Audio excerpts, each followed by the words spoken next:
Hey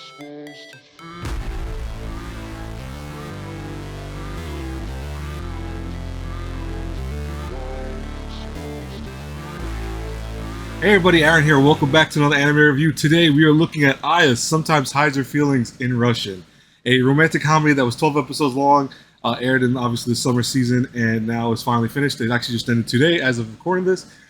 I will say, this show has been a roller coaster, and if you would have asked me about maybe, I would say like 5 or 6 episodes ago, I would have said this is probably a very higher score than I'm going to give it. That does not mean it's a bad show. I don't want to make anyone say like, "Oh, you're saying it's bad already." No, it's not. By any means, it's not bad. But I do have some stuff to say about it. It does something very akin to what I feel like is the source material for the show. That actually, you know what? Instead of talking about it, let's just talk about the synopsis first. Then we'll kind of get into the nitty gritty of everything. So we follow Masachika Kuze, who is a everyday, average, typical male. He's in high school. He's pretty much normal. That's basically what it seems like. He's someone who sleeps all the time in class. He plays, gotcha games on his phone, but he's really not supposed to be doing that. And overall, he's the embodiment of what a lot of boys are in terms of, their attitudes. They don't really have anything that he's really over the top about. He's just average, it seems like. However, his friend, who is the ice prince of the school, Elisa, or Aya as he calls her, is where things are very different for him because she is someone that, for the most part, no one talks to. They can't seem to really get a read of her because she's very cold. And sometimes she even talks in Russian, which is kind of the whole point of the show. But, they seem to get along. And as the story progresses, you'll understand why they get along. Now, in the very beginning of the show, it almost seems like it's just going to be an everyday, episodic rom-com. That's basically what the show tries to do in the beginning. I didn't see anything that would have told me that it had a bigger theme or plot because it doesn't do that.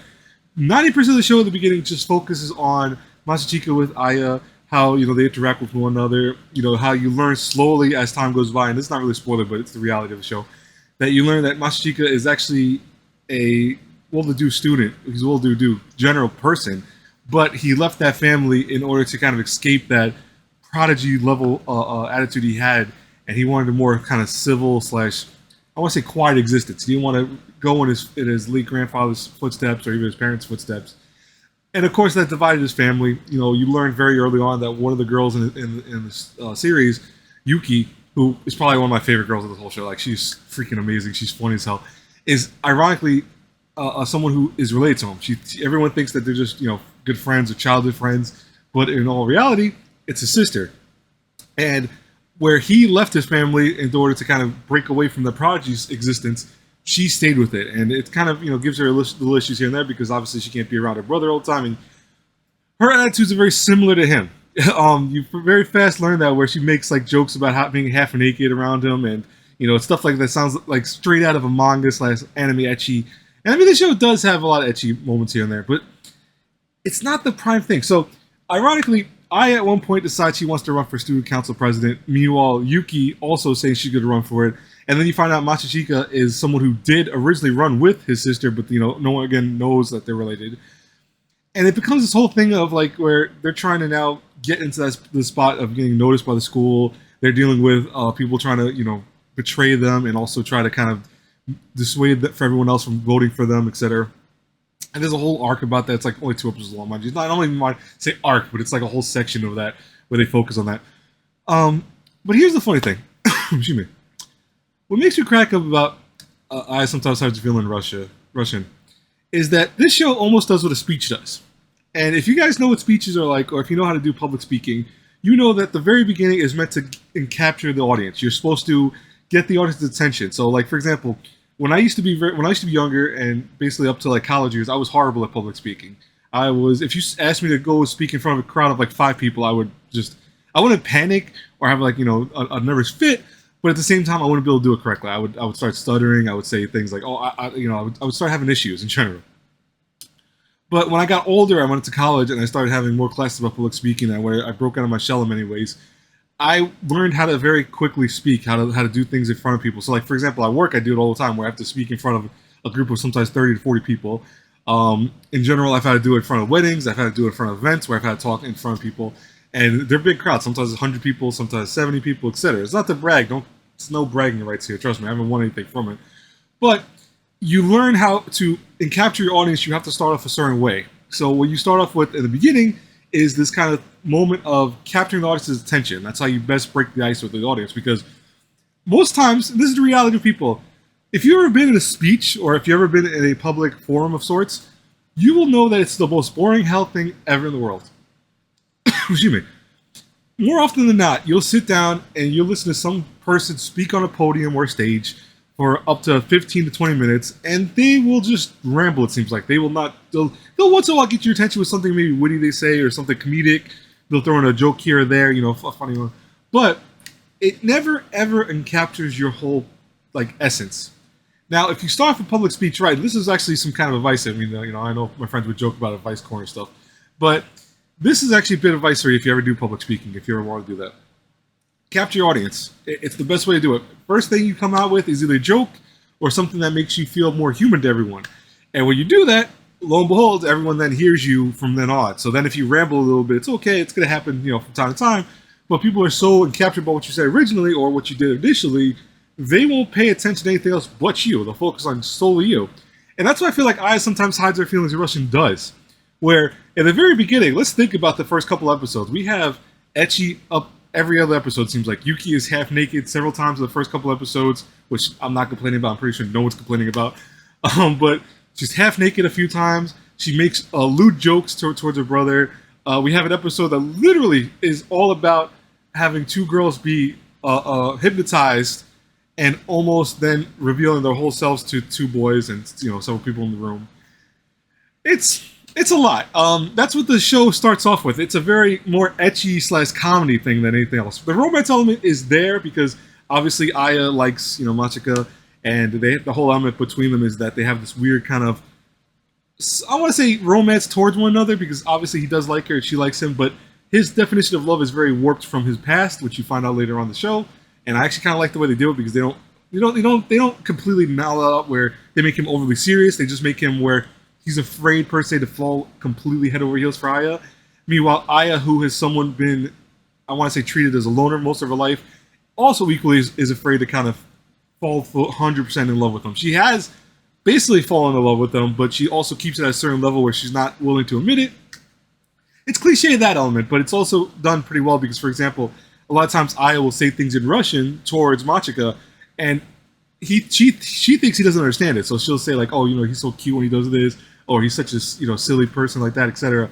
And it's really cute little like hits at him. But he actually does understand Russian, because we find out also again in his past he knew someone that spoke perfect Russian, and he started learning how to speak Russian himself so he could communicate with this person. And who that person is, I think we've kind of possibly weeded out who it might be, but I'm not 100% sure yet. It's not really a story-focused thing yet. It's just been kind of hinted at here and there. That's possibly Aya or her sister. I think, personally, it looks like it might be her sister, but I'm not sure. I mean, you guys can correct me in the comments below. If that was an element that I missed, it's because it really wasn't, I feel like, well spoken about. You know, like in the light novel, I'm reading the light novel currently, they're doing a little bit better of a job kind of amping up some of the elements of the story that you get with the characters. I mean, this is an anime, it's 12 episodes long. You can't really expect it to be perfect, mind you. But story-wise, it like I said, it's like a speech. It gets you at the beginning with this, like, all these ecchi moments, this kind of comedy, sitcom almost type story to it. And then as the story progresses, or as the speech in this case progresses, you start getting more serious. You start having actual elements of issues that these characters are having. You start learning about Aya, her problems in school. You start learning about Machika, why he decided to step away from the limelight of where he decided to step away from the prodigies thing, why he stepped away from being a student council president way back when, or he was a vice president, excuse me, why he did all that stuff.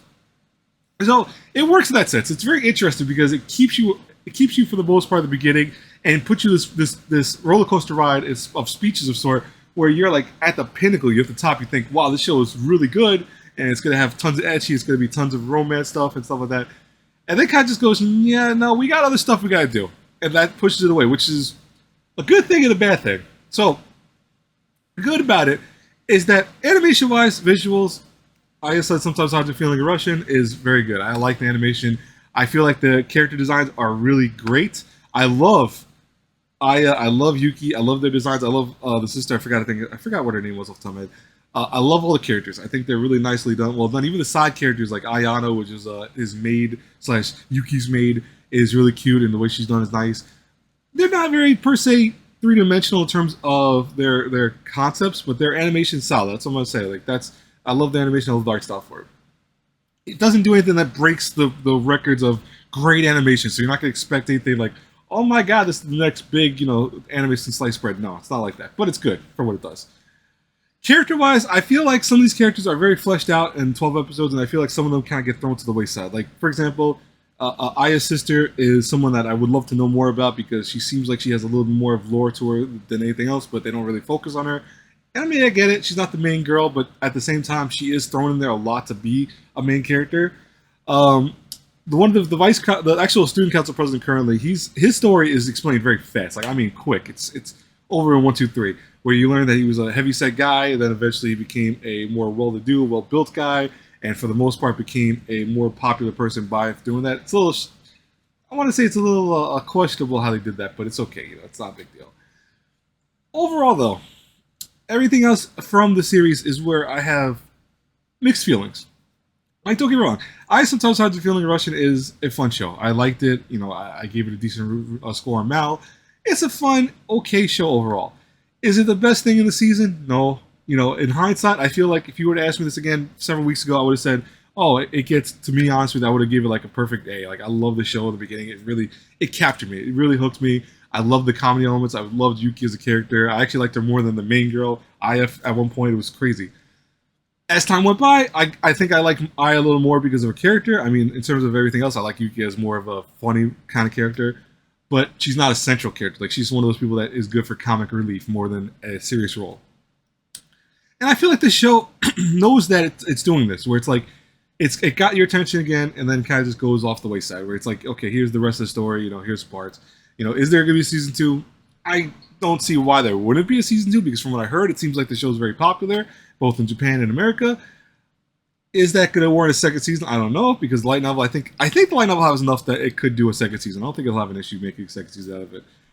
As of right now, recording this, I don't know how many volumes are. I think there's several of these, so it could do a second season without an issue. And I can't speak on the adaptation level yet, only because, again, I'm only reading the first novel right now. I'm actually pushing it aside because I'm reading something else currently. But from what I see, the anime did a pretty good job. It's obviously going a little faster than the light novel because obviously it has to do that. But it's doing a good job so far from what I see. But with that being said, what do I rate Aya Sometimes Hides Her Feelings in Russian? If I had to give it a review between A through F, I give it a B+. It's good. It's average. Like, do I think it's, even giving it a B+ might be kind of hard to say, but I give it a B+ because the first several episodes really did hook me enough to keep watching. So even regardless if the series kind of went a little bit weaker here and there, the animation stayed quality all the way through. For the most part, I liked the characters all the way through. There was never an episode that was like, oh, I don't want to watch this. I actually really was watching weekly, episode by episode, and I wasn't, trying to miss any days with it. I was like several episodes behind or anything like that. I enjoyed it for that. That's why I can't give it anything less than a B+, because I feel like the show does a very good job of what it's doing. Is it perfect? No, it's not perfect. I feel like if it would have focused a little more on storytelling, and if it would have focused on a little more of those ecchi elements at the beginning, and would have kept that kind of sprinkled it a little bit more, especially near the end, I would have probably gave this an A- at best, because I feel like it would have felt like it lost its identity at one point. Because I honestly, and I know some of you might really defend it and be like, oh no, it never did that.